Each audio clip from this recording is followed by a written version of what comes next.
各位觀眾早晨，咁今朝由楊國仲同大家講天氣。咁我哋琴晚開始咧就轉吹一啲偏東風，而且仲落過雨添。咁有啲地方咧錄得嘅雨量都幾多下嘅。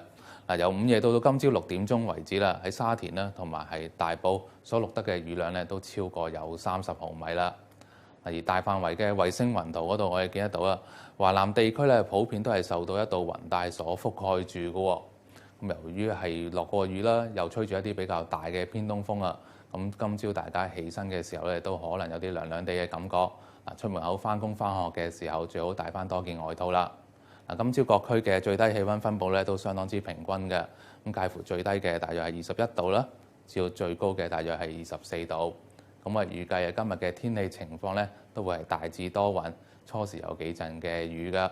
咁而氣温方面咧，今日嘅最高氣温咧，大約係有27度，風勢方面咧就會吹呢個和緩至到清勁嘅偏東風，初時離岸咧間中會係吹強風嘅喎。而嚟緊嘅2-3日啦，我哋預計廣東沿岸地區咧仍然都會繼續受到呢股偏東風所影響嘅。嗱，至於天色方面咧，我哋可以睇睇呢個雲量預測圖啦。咁嚟緊嘅2-3日咧，喺我哋附近啦，基本上雲量都相當之多嘅。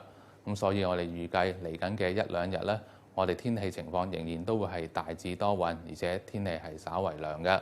咁氣温方面咧，會介乎最低嘅大約23度啦，至到最高嘅大約係26度左右。好啦，呢一節嘅天氣報告就講到呢度，多謝大家收睇。